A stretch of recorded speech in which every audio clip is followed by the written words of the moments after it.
ሰላምና ጤና በያላችሁበት አካባቢና ሁኔታ ይድረስ ብለናል። እንዴት ከረማችሁ? የሐረር ቴሌቪዥን የጤናችን ፕሮግራም ተከታታዮቻችን ሳምንታዊውን የጤናችንን ፕሮግራም ዝግጅት አጠናቀን እንግዲህ በሰዓታችን ወደ እናንተ ቀረብን። በዚህ ፕሮግራማችን የተለያዩ ጤና ነክ ርዕሰ ጉዳዮችን ያነሳን እንግዲህ ወደ እናንተ የምንደርስበት እንደሆነ ይታወቃል። እንዲሁም ደግሞ ከክልላችን የተለያዩ ቦታዎች ላይ የተዘዋወርን የበሽታዎች መከላከልና አክሞ የማዳኑ ስራ እስከምን ድረስ የሚለውን ጉዳይ አንስተን ወደ እናንተ እናደርሳለን። ዛሬ መገኛችን በሐረሪ ክልል ማረሚያ ቤት አድርገናል። ምክንያቱም ምንድነው ተላላፊ ከሆኑ በሽታዎች የቲቢን በሽታ መረጥንና በሐረሪ ክልል ማረሚያ ቤት የቲቢ በሽታ መከላከልና መቆጣጠር ምን ይመስላል የሚለውን ወደ እናንተ ልናነሳ ወደናል። እዛ ተገኝተናል። ያሉት ሁነቶች ምንድናቸው? ግንዛቤ ከማስጨበጥ አንስቶ አንድ ግለሰብ ወይም አንድ ታራሚ እንዲሁም የህግ ባለሙያ የቲቢ በሽታ ቢገኝበት እስከ ማከም ደረጃ ድረስ ያሉት ሁነቶች ምን ይመስላሉ የሚለውን ዛሬ ወደ እናንተ ማድረሳችሁ ይሆናል። እስከ ፕሮግራሙ ፍጻሜ አብራችሁ እንድትቆዩ በአክብሮት ጋበዝኩኝ። ጥሩ ቆይታ ከሐረር ቴሌቪዥን የጤናችን ፕሮግራም ጋር።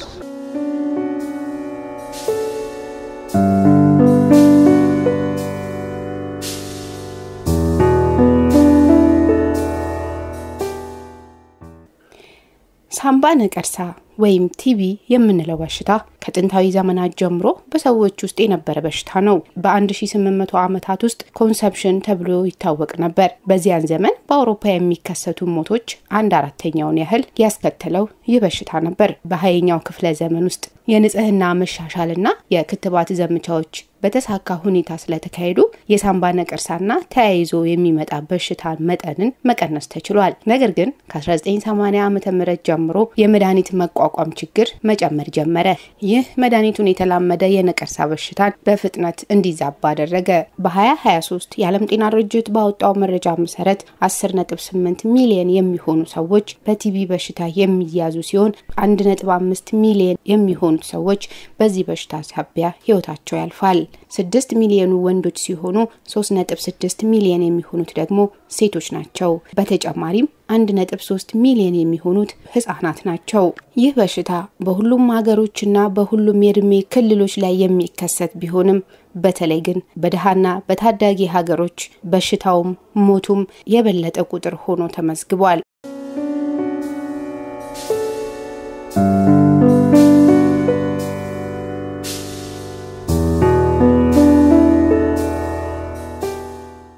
የቲቢ በሽታ ተላላፊ ከሚባሉ በሽታዎች ውስጥ የሚመደብ ነው። የበሽታ መንስኤም በአይን የማይታይ ረቂቅ ተህዋሲያን ወይም ጀርም ነው። የቲቢ በሽታ ዛሬም የዓለም ህዝቦች የጤና ችግር ሲሆን ኢትዮጵያም ቲቢ በከፍተኛ ደረጃ እንዲሁም መድኃኒቱን የተላመደ ቲቢ በከፍተኛ ሁኔታ ተሰራይቶ ከሚገኝባቸው የዓለም ሀገሮች ዝርዝር ውስጥ ትገኛለች።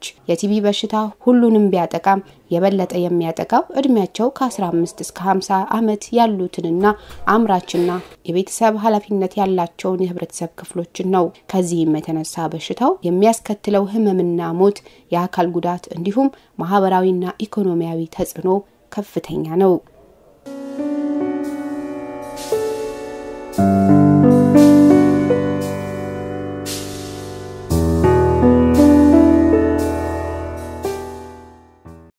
እጅግ አድርጌ አመሰግናለሁኝ። እንግዲህ ዛሬ በማረሚያ ቤት ተገኘን፣ በሐረሪ ክልል ማረሚያ ቤት።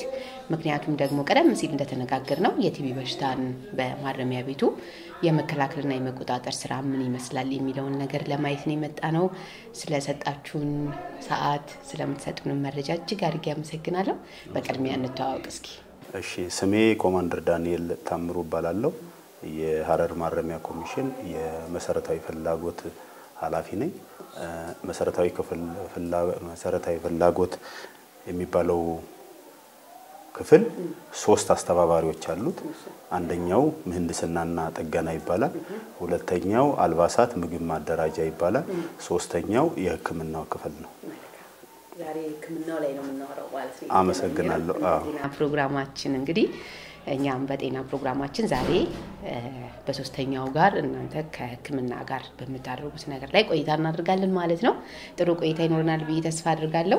እንግዲህ ውድ ተመልካቾቻችን ለዛሬ በቀደም ሲል እንዳስተዋወቅኳችሁ በማረሚያ ቤት ተገኝተን የቲቢ በሽታን ከመከላከልና ከመቆጣጠር አንፃር ከዚህ በፊት የቲቢ በሽታ ምንነትን እንዴት እንደ ሐረሪ ክልል እንዴት እየተሰራ ይገኛል ከመከላከል የሚለውን አንፃር ከመከላከል አኳያ የሚለውን አንስተን ብዙ ቦታዎችን አይተናል። ስክሪን የሚደረጉ ህክምና የሚሰጣቸው በተለያዩ ቦታዎች ላይ ሄደን ተመልክተናል። ዛሬ ደግሞ በማረሚያ ቤት ተገኘንና ቀደም ሲል እንግዲህ የቲቪ በሽታ በብዙ የታፈጉ ቤቶች ብዙ የማህበረሰብ ክፍሎች ተፋፍገው በሚኖሩበት አካባቢ ላይ ስርጭቱ ከፍ ይላል ወይም መነሻነቱ ከፍ ይላልና ይሄ በማረሚያ ቤትስ እንዴት ይታያል የሚለውን እንደ አጠቃላይ የምናይ ነው የሚሆነው ማለት ነው። እንግዲህ ሁነኛውን ሰው አግኝቻለሁ ብዬ አስባለሁ። በቅድሚያ ግን የቲቪ በሽታን ለመከላከልም ለመቆጣጠርም ምንነቱን ማወቅ ያስፈልጋል ብዬ አስባለሁና ምንድነው ያላችሁ ግንዛቤ ከሚለው ልነሳ። ምንድነው የቲቪ በሽታ? በጣም ጥሩ። የቲቪ በሽታ ተላላፊ ከሆኑ በሽታዎች አንዱ ነው። እኛም ደግሞ እንደ ማረሚያ ኮሚሽን በአመታዊ እቅዶቻችንም በቀን ተቀን ስራችንም ውስጥ ከፍተኛ ትኩረት ሰጥተን ከምንሰራቸው ስራዎች ውስጥ አንዱ ነው። ምክንያቱም ወደኛ በፍርድ ቤት ትዕዛዝ የሚላኩ ሰዎች በክልሉ ከሚገኙ ሁሉም ወረዳዎች የሚመጡ ሰዎች እንደመሆናቸው መጠን ቲቪን መዘንጋት ሊያስከፍል የሚችለው ዋጋ ትልቅ ስለሆነ በሱ ላይ ከክልሉ ጤና ቢሮ ጋር በመተባበር ሌሎች በዚህ በቲቪ ዙሪያ ላይ ከሚሰሩ አካላቶች ጋር በመተባበር በጥሩ ሁኔታ የምንሰራበት ነው።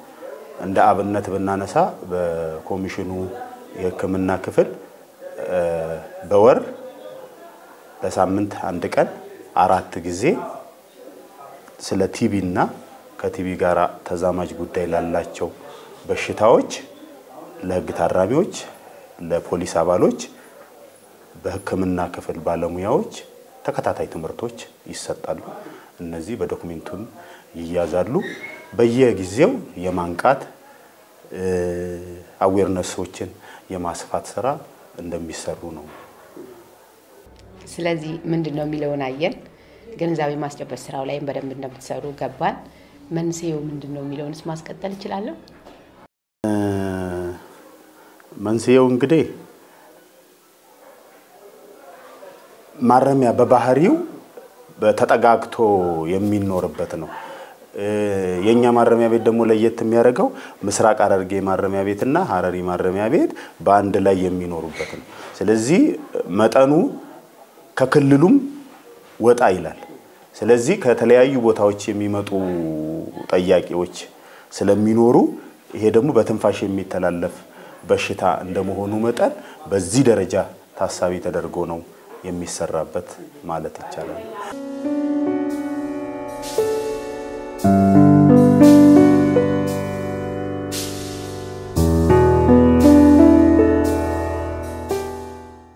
ለበሽታው መስፋፋት ምቹ ሁኔታን ከፈጠሩ ነገሮች በቂና የተመጣጠነ ምግብ አለማግኘት፣ በቂ የአየር ዝውውር በሌላቸው ክፍሎች ውስጥ ተፋፍጎ መኖር፣ ሰውነት በተፈጥሮ ያለውን በሽታ የመከላከል አቅም በማዳከም ለሌላ ተደራቢ በሽታ የሚዳርጉ እንደ HIV ኤድስ፣ ስኳርና ካንሰር የመሳሰሉ በሽታዎች ዋና ዋናዎቹ ናቸው። በቅርቡ እንኳን የሰጠነው ትምህርት ከ2 ሳምንትና ከዛ በላይ የሚቆይ ሳል ካለ ብዙ ላብ ከሰውነት የሚወጣ ከሆነ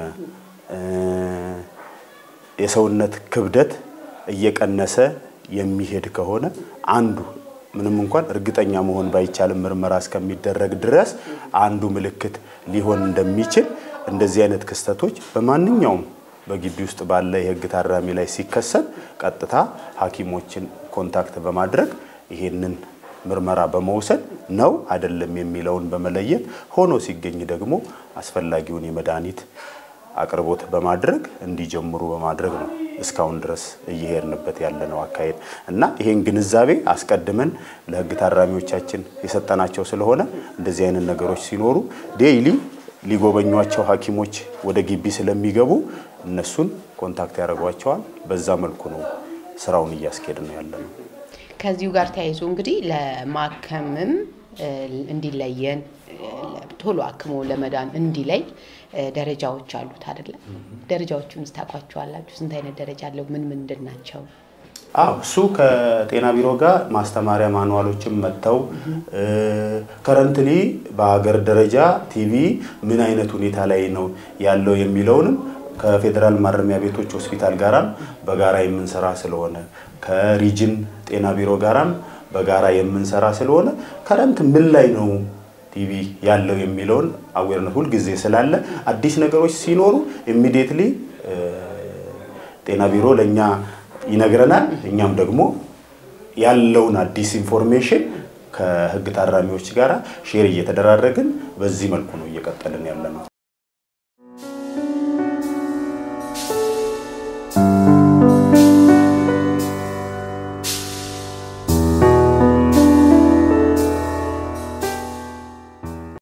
ቲቪ 80% የሚሆነው የሚያጠቃው ሳምባን ቢሆንም ለሌሎች የሰውነት ክፍሎችንም ሊያጠቃ ይችላል ስለሆነም በበሽታው የሚጠቃው አካል መነሻ በማድረግ የሳምባ ቲቪንና ከሳምባ ውጪ የሆነ የቲቪ በሽታ በመባል በሁለት ይከፈላል ጥሩ ስንት አይነት ደረጃዎች እንዳሉ ታውቃላችሁ አው የተላመደ ቲቪ የሚባል አለ ለመጀመሪያ ጊዜ ደግሞ የሚያዙ ግለሰቦች አሉ እንደየ ደረጃው የተለያየ ትሪትመንት ነው እያገኙ እንዲሄዱ የሚደረገው ምናልባት እንደየ ደረጃው ደግሞ የሚያሳዩት ምልክቶች ይኖራሉ አይደለ እነሱን ታውቋቸዋላችሁ አዎ ቀደም በመግቢያዬ ላይ እንደተጠቀስኩት ነው ክብደት መቀነስ ይኖራል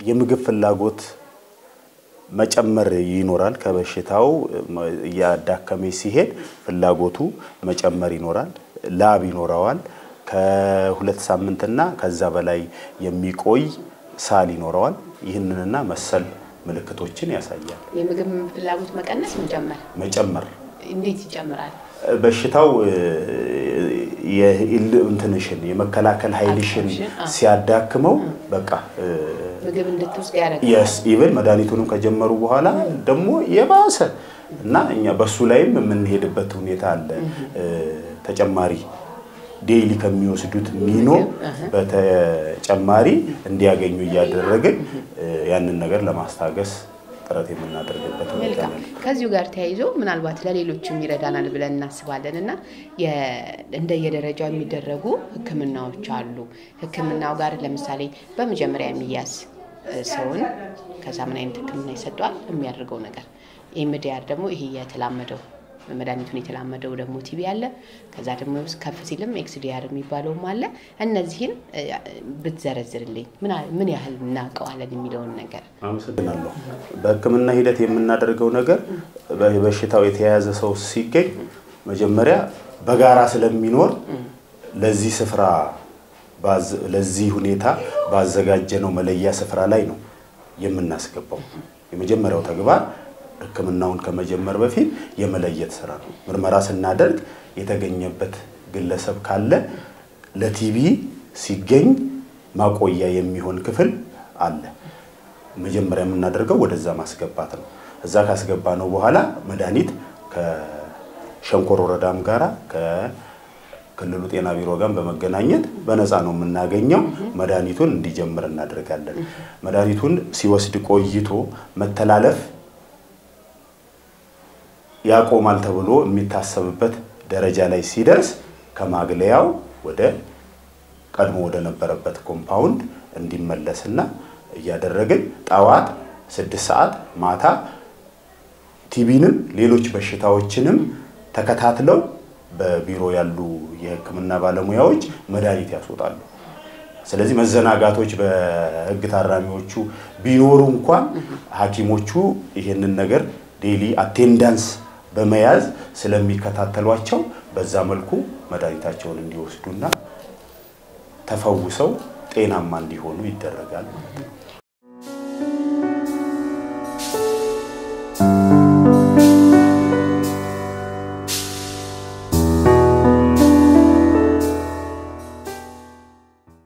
ከመድኃኒቱ ጋር ተያይዞ ደግሞ መደረግ ያሉባቸው ጥንቃቄዎች አሉ ለምሳሌ የምግብ አቅርቦት ከፍ ያለ ፕሮቲን አይደለ በጣም የበለጸጉ ምግቦችን መመገብ አለባቸው እንቅስቃሴ ማድረግ አለባቸው ሙቀት ምናምን ሁሉ ነገር ከቲቪ ጋር ተያይዞ መደረግ ያሉባቸው ነገሮች አሉና ምን ታደርጋላችሁ እዚህ ሰዓት ጥሩ ቀደም በመግቢያዬ ላይ ማንስቸው ነበር መንግስት የሚያቀርብላቸው ሚኖ አለ በዚህ ጉዳይ ላይ በዚህ በሽታ የተጠቁ ሰዎች ደግሞ በዛ ብቻ በሽታውን ሬዚስት ማድረግ ስለማይችሉ ተጨማሪ ምግብ ከዳቦም በየለቱ ከሚሰሩ ሚኒዎችም አዲሽናል እንዲሰጣቸው እያደረግን አንዱ ሶልቭ የምናደርግበት በዚህ መንገድ ነው።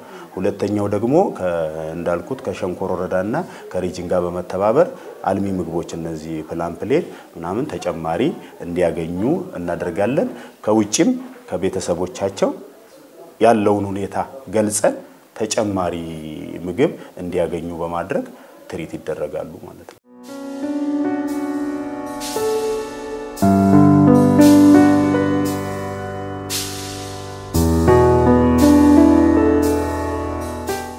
ጥሩ ነው ያለው ነገሮች ሁሉ ያያያን ያለነው። ስለዚህ ምን ያህል ታካሚዎች አሉን ምን ያህል ዳታዎችን ምንድነው መረጃዎችን ማግኘት ከቻለን ምናልባት በዚህ በማረሚያ ቤት ውስጥ ከዚህ በፊት በ2017 ሊሆን ይችላል በ2018 ሩብ ዓመትም ሊሆን ይችላል በምርመራ ካያችኋቸው ምን ያህሎቹ የታመሙባችሁ ተገኙ የሚለው ነገር ብናየው እንደተጠቃላይ ማንሳት ይችላል። በዚህ በ2018 የመጀመሪያው ሩብ ዓመት ቲቪንም ጨምሮ በብዙ የበሽታ አይነቶች ላይ ከክልሉ ጤና ቢሮ ጋራ በመተባበር ምርመራዎችና ህክምናዎች ያደረግንበት ሁኔታ ነው ያለው።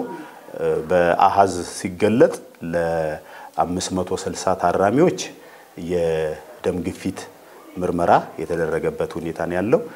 ለ671 ታራሚዎች ደግሞ የስኳር በሽታ ምርመራ የተደረገበት ሁኔታ ነው። ለ550 ታራሚዎች የኤችአይቪ ኤድስ ምርመራ ተደርጓል። ለ103 የሚሆኑ ታራሚዎች የሄፓታይተስ ምርመራ ተደርጎ 6 ተጠቂዎች ከነዚህ ከ103ቱ 6 ተጠቂዎች ተገኝተው እንደዚሁ ከሪጅኑ ጤና ቢሮ ጋር በመተባበር ህይወት ፋና ሆስፒታል በመውሰድ ህክምና እንዲያገኙና ወደ ግቢ እንዲገቡ ተደርጓል። እንዲሁም ለ1405 ታራሚዎች የቲቪ ምርመራ ተደርጎላቸዋል።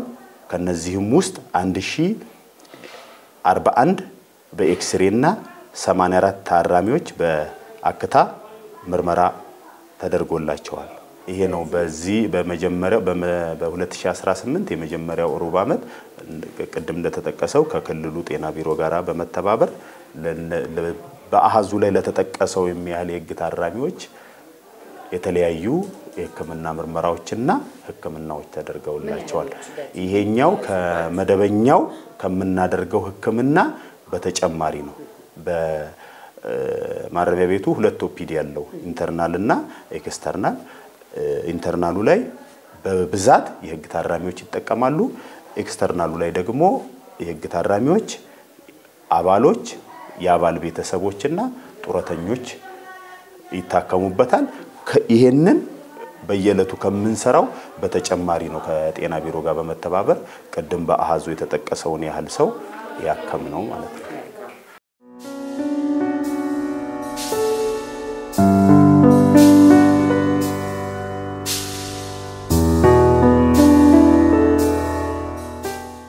ስለዚህ ታካሚዎቹ ሲገኙ ምርመራውን ካደረጋችሁ በኋላ ታማሚ ይገኛል። ታማሚው ሲገኝ ደግሞ ቀጥታ ወደ ህክምናው ነው የሚገባው ማለት ነው። የህክምና ሂደታችሁ ምን ይመስላል? እንዴት ነው ለይታችሁ የምታክሟቸው? የመድኃኒቱን ቁጥጥር ቅድም ከቀለስክልኝ ጋር ተያይዞ ፍሰቱን እንጠብቅ በሚለው እንዴት ነው የምታደርጉት? ጥሩ። የመጀመሪያ ህክምና የሚሰጠው እዚሁ ኮሚሽን ውስጥ ባለው የህክምና ክፍል ነው። በህክምና ክፍል ባለሙያዎች ፈርዘር ህክምና ያስፈልጋል ተብሎ ሲታመንና አስፈላጊ ሲሆን በጀጎል ሆስፒታልና በህይወት ፋና ሆስፒታል የተሻለ ህክምና እንዲያገኙ ሰዎች በሪፈራል የሚላኩ ሆኖ ይታከማሉ። ግቢ ውስጥ የሚደረግ ምርመራ ካለ በግቢ ውስጥ የተቋቋመ ፋርማሲ ካለ ስላለ የመድኃኒት አቅርቦትም በግቢ ካለው ፋርማሲ እንዲጠቀሙ ይደረጋል።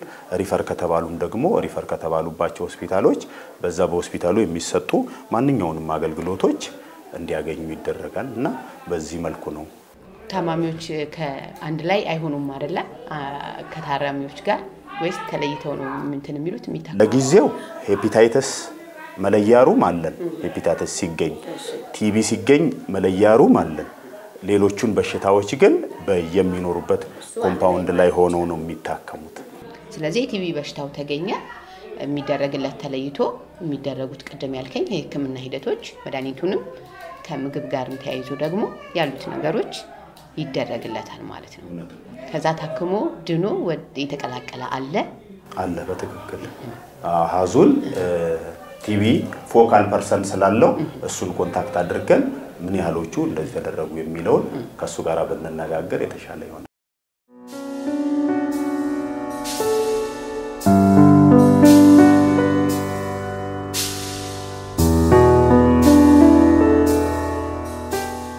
ስለዚህ የመድኃኒት ደግሞ አቅርቦት ያስፈልጋቸዋል ብዬ አስባለሁ። ምናልባት ተከታታይ ስለሆነ የመድኃኒቱን የሚወስዱት ከመድኃኒቱ ቁርኝት ጋር ተያይዞ የመድኃኒት አቅርቦታችሁ እንደ ማረሚያ ቤቱ ምን ይመስላል? ከቲቢ ጋራ በተያያዘ ጤና ቢሮ ቀን ተቀን ከኛ ጋራ እየሰራ ስለሆነ እስካሁን ያጋጠመን በመድኃኒት እጥረት ምክንያት ሳይታከም የቀረ ማንንም የህግ ታራሚ የለም። አቅራቦቱ በበቂ ሁኔታ አለ፣ ግንዛቤው በበቂ ሁኔታ አለ፣ ህክምናውም በጥሩ ሁኔታ እየተሰጠ ይገኛል። ስለዚህ በቂ የመድኃኒት አቅርቦት አላችሁ። ቲቢን በተመለከተ በቂ የመድኃኒት አቅርቦት አለ። ሌሎቹንም በሽታዎች በተመለከተ ተቋሙ በጀት ይይዛል። በአመቱ መጀመሪያ በዛ ግዢዎች እየተከናወኑ ቅድም እንዳልኩት አባልም የአባል ቤተሰብም የህግ ታራሚዎችም ህክምና እያገኙ ይገኛሉ። ምናልባት እንደ ማረሚያ ቤቱ መደረግ ያሉባቸው ስለ ቲቢ በሽታ ያላቸው ግንዛቤ ጥሩ ነው ብለን እናስባለን። መደረግ ያሉባቸው ለምሳሌ ክትትልና ቁጥጥር ሊሆን ይችላል፣ ድጋፍ ሊሆን ይችላልና ከናንተ ከፍ ብላችሁ በዚህ በሽታዎችን ብቻ በቲቢ በሽታም ብቻ ሳይሆን እንደ አጠቃላይ እንደ ህክምናው ሊሆን ይችላል፣ ከቲቢ ጋርም ደግሞ ለብቻ ሊሆን ይችላል። ለምሳሌ ከመድኃኒት አቅርቦት ጋር ከመተኛት የሚተኙበት ቦታ ስፍራ ሊሆን ይችላል፣ ከህክምናው ጋር ተያይዞ ሊሆን ይችላል፣ ከምግብ ጋር ተያይዞ ሊሆን ይችላልና ከዚህ ጋር መደረግ አለባቸው የምትሉት ያለያችሁት አቅጣጫ ወይም ችግር ካለ? በተቻለ መጠን አሁን ባለን ሁኔታ የህግ ታራሚዎቹ የሚኖሩበት መኖሪያ ቤት ቬንቲሌሽን በጣሪያዎቹ ላይ የተገጠመለት ስለሆነ አየር ብዙ ቤት ውስጥ አይቆይም። ቀን ደግሞ ከመኖሪያ ቤታቸው ውጪ ስለሚኖሩ የሚኖሩበት ቤት የመናፈስ እድል አለው። ቅድም እንዳልኩት ደግሞ ትምህርቶች በየጊዜው ስለሚሰጡ በተሰጧቸው ትምህርቶች የህግ ታራሚዎች የመጠቀም ሁኔታም አለ። ይሄንን የምንከታተልበት መንገድ ምንድነው? የእያንዳንዳቸው የህግ ታራሚዎች መኖሪያ ቤት ላሉን የህክምና ባለሙያዎች ተከፋፍለዋል። ዴይሊ ማለዳ እነዛ የህክምና ባለሙያዎች ቤት ገብተው ማን ምን ሁኔታ ላይ ነው ያለው የሚለውን ቼክ ያደርጋሉ። ቤቶች እየተናፈሱ ነው ወይ፣ በቂ አየር እየገባላቸው ነው ወይ የሚለውን የሚቆጣጠሩበት ሂደት አለ። ግን ማረሚያ ቤቱ ረጅም ጊዜ ከማስቆጠሩ አንፃር ህክምናውን እስከ ጫፍ ለማድረስ የሚከብድ ስለሆነ እንደ ኮሚሽንም ቢሮ ኃላፊዎች ከሚመለከታቸው አካላቶች ጋር በመነጋገር አዲስ ማረሚያ ቤት የመገንባት እቅድ ስላለ ከዛ ጋር ተያይዞ ይሄም ችግር ይፈታል የሚል እንደ ክፍል እምነት አለን። እስከዛ ግን አሁን በያዝናቸው ጥንቃቄዎችና ሂደቶች እያስኬድን እንገኛለን ማለት ነው። በዋናነት ህመሞች ከመከሰታቸው በፊት ወደ ህክምናው ከመሄድ በፊት ብዙ መድኃኒቶችን ወጪዎችን ከማምጣት በፊት መከላከል ላይ መሰራት አለበት ብለን እናስባለንና የሀገሪቱ ጤና ፖሊሲ መጀመሪያ መከላከል ከዛ ነው አክሞ ማዳን የሚሆነው። ስለዚህ የግንዛቤ ማስጨበጥ ስራችሁ ላይ በጣም ትኩረት አድርጋችሁ መስራት ይኖርባችኋል ብለን እናስባለንና ከዚህ ጋር ሊደረግላችሁ የሚገባ እንደ ጤና ቢሮም እንደ ማረሚያ ቤታችሁም ጭምር ምን መደረግ አለበት? ጥሩ እነኚህ የጤና ትምህርቶችን እንድንሰጥ የፌደራል ማረሚያ ቤቶች ሆስፒታልም በቅርቡ በርካታ ዋጋ ሊተመን የሚችል የሚኒ ሚዲያ ማቴሪያሎች የሰጠን ስለሆነ እነሱን በመጠቀም ለህግ ታራሚዎች ቀድሞ እንዳስቀመጥኩት በሳምንት አንድ ቀን በወር ደግሞ ለ4 ጊዜ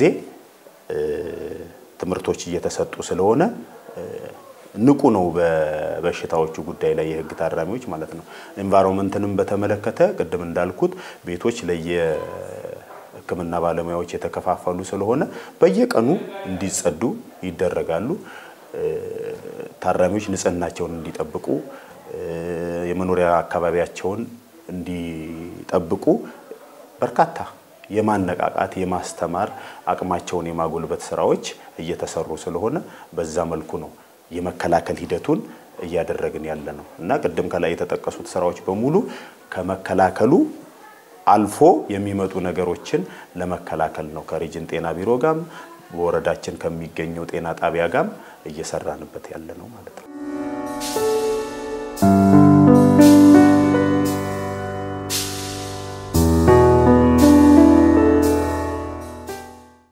ይሄ መልእክት ለሚደርሳቸው አካላቶች እንደማሳሰቢያ ቢሆን ወደ ማረሚያ ቤት ከሁሉም ወረዳዎች የህግ ታራሚዎች ይመጣሉ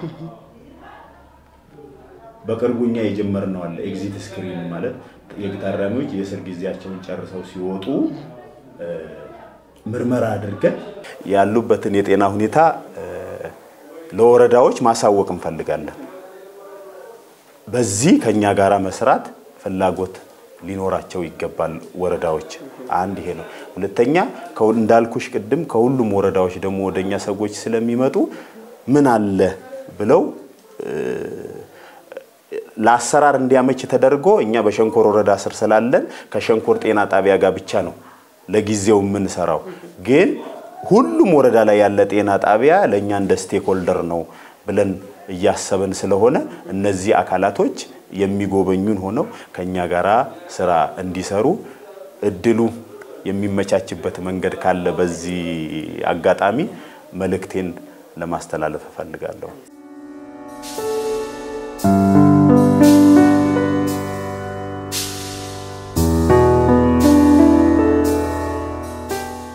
አሁን የት ነው የምንገኘው አሁን ያለነው የህግ ታራሚዎች የሚኖሩበት ግቢ ውስጥ ነው የህክምና ማዕከላቸው ደግሞ ህግ ታራሚዎች የሚኖሩበት ግቢ ውስጥ ሆኖ ግን በተለየ ለብቻ ህክምናውን መስጠት በሚያስችል ሁኔታ በዚህ በመተመለከቱት ሁኔታ ይገኛል ማለት ነው ማንኛውም ህክምና የሚፈልግ የህግ ታራሚ ከሚኖርበት ከክሊኒኩ ውጪ ባለው መኖሪያ ቤቱ ይመጣል ግቢ ውስጥ ሐኪሞች ይጠብቁታል በህክምና ክፍል ማለት ነው በዚህ ውስጥ እንዲስተናገድ ይደረጋል ሁሉም ታካሚዎች ናቸው እዚህ የሚታከሙት ወይስ የቲቪ በሽታ ተለይተው የሚታከሙ ናቸው ሁሉም ታካሚዎች በዚህ ህክምና የሚያገኙ ይሆንና ህክምና ክፍሉ ከያዘው ክፍሎች ውስጥ አንዱ በጀርባ ታይተስ የሚገኙና በቲቪ የተገኘባቸው የህግ ታራሚዎች መለያ እንዲሆን ሁለት ሩሞች ተለይተው በጀርባ በኩል እዛ እንዲገለሉ ይደረጋል ማለት ነው መልካም በዚህ መልኩ አጠቃላይ ህክምናው ይሰጣል እዚህ ከፊት ለፊት በመናየው ክፍል ውስጥ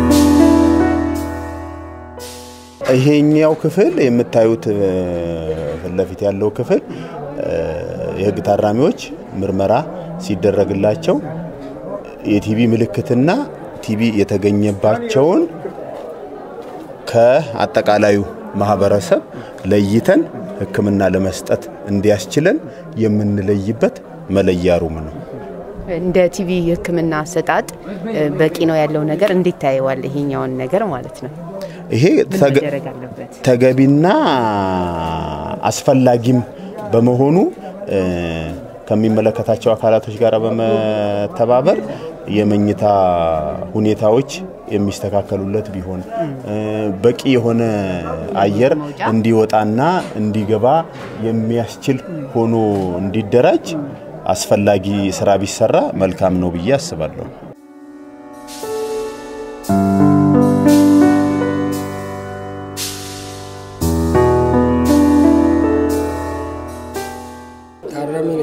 ምን አመመክ ሳምባ መቻመመ ምን ያህል ጊዜ ሆነክ ሳምባ ብለን ያስገባኝ ስንት ጊዜ ሆነክ እዚህ ገባ እና 3 ወር ሆነክ መድኃኒት አገኘ ታዲያ ምን ያህል ጊዜ ትወስዳለህ መድኃኒቱን ከነኝ መቼ ትወስዳለህ በሳምንት በቀን ነው በሳምንት የሚሰጠው ማን ነው የሚሰጠው የሆነ ዶክተር አለ ራሱ ነው የሚሰጠው ታምራ ይባላል አለ እሱ ነው የሚሰጠኝ አሁን እንዴት ነህ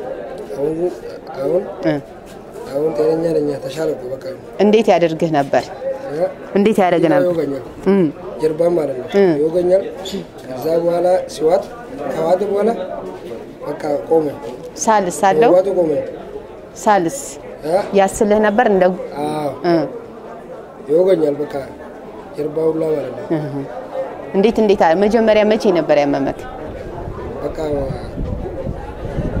7ኛ ወር ነበር እዚህ የገባ ግን እኔ 8ኛ ወር ነው 10ኛ ወር ነው ካመመ ግን 3 ወር ሆነክ ማለት ነው ስለዚህ አሁን መድኃኒቱን ሰጥቶ አገኘክ ስለ ቲቪ ምን ታውቃለህ ምንም አታውቅም ነበር ሲያም ነው አሁን ግን እዛ በይሰጧቸዋል ያስተምሯቸዋል ስለ ቲቪ ምን ይሏቸዋል በቃ እንደዚህ በቃ መድኃኒቱ ዋጡ በቃ መድኃኒቱን እንዳቱ አቆማችሁ መጣ ይነግራል ለኛ ማለት ነው መጥፎ ነው አንድ ቀን ራሱ ከቆረጠ መጥፎ ነው ስለዚህ ዋጡ ብለ ይነግራል ለኛ ስለዚህ አሁን አንተ ሁሌ በሚሰጥ ሰዓት እየርክ ትውጣለህ ማለት ነው አሁን ተሻለ እንዴት ነህ ተሻለኝ ምን ያህል ጊዜ ትወስዳለህ መድኃኒቱን እኔ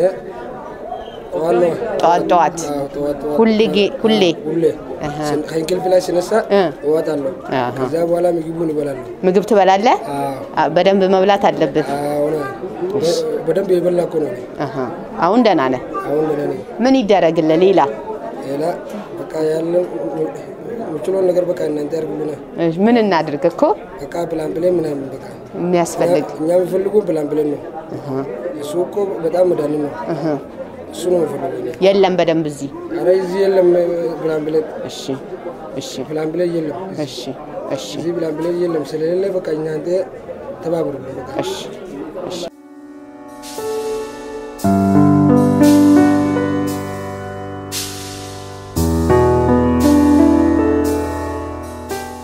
ወደ ተመልካቾቻችን እንግዲህ ለዛሬ ለጤናችን ፕሮግራም ወደ እናንተ እንዲደርስ ያሰናዳነው መሰናዶ ይህንን ይመስላል እንዴት ያገኛችሁት በተለይ ተላላፊ የሆኑ በሽታዎች ከተላላፊ ከሆኑ በሽታዎች ደግሞ አንዱን የቲቢ በሽታ አንስተን የቲቢ በሽታን ከመከላከልና ከመቆጣጠር ረገድ የሐረሪ ክልል ማረሚያ ቤት ምን እየሰራ ነው የሚለውን ሐሳብ ነው ለማንሳት የወደድነው በዋናነት እንግዲህ ይህን ሐሳብ ስናነሳ አላማችን ያደረግነው ብዙ የማህበረሰብ ክፍሎች ተፋፍከው ከሚኖሩበት የቲቢ በሽታ ለመተላለፍ ምቹ የሆኑ ቦታዎችን መርጠን ነው እንግዲህ የሐረሪ ክልል ማረሚያ ቤት የተገኘ ነው ለዚህም እንግዲህ ማረሚያ ቤቱ የቲቢ በሽታ ላይ ግንዛቤ ከማስጨበጥ አንፃር እንዲሁም ደግሞ አንድ ታራሚ ወይም አንድ ግለሰብ በዚህ በሽታ ቢያዝ የሚደረግለትን የሕክምና አገልግሎት ምንድነው እንዴት ነው የሚታከመው እንዴት ነው አገልግሎት የሚሰጠው የሚለው ነበር ወደ እናንተ ያደረስነው እንግዲህ ይሄንን ይመስላል ሳምንት በተመሳሳይ ሰዓት በተለየ የጤና ርዕሰ ጉዳይ አንስተን ወደ እናንተ የምንደርስ ይሆናል እስከ ሳምንት ጤና ይበዛበት ሳምንት ተመኘው